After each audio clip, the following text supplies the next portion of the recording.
castello col pergolato lì, vero?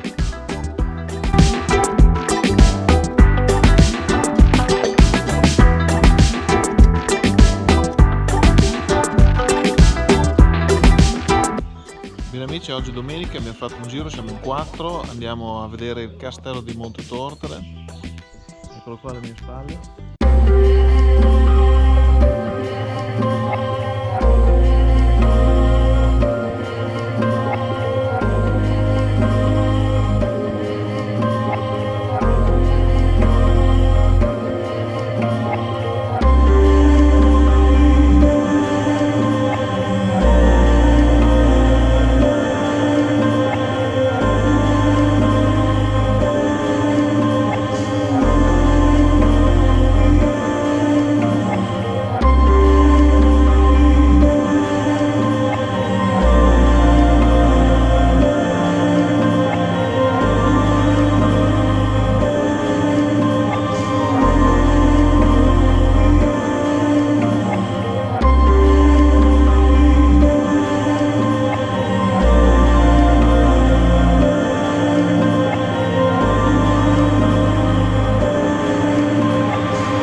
Bene amici, abbiamo visto il castello di Montetortore qui a 2 passi da Zocca, alla metà strada diciamo tra Zocca e Casteldaiano sorge questo monte, Montetortore. Ripartiamo subito e andiamo verso Zocca, un baretto per il caffè. Grande attenzione signori.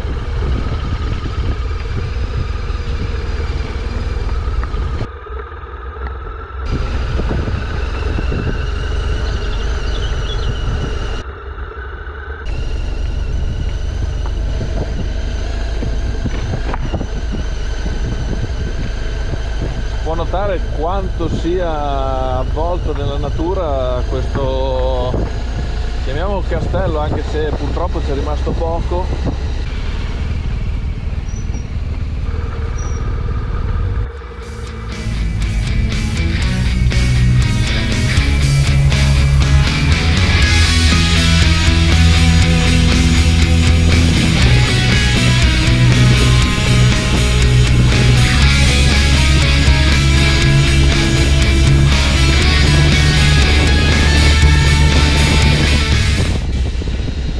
mezzo al niente, però signori c'è una Tesla e attenzione.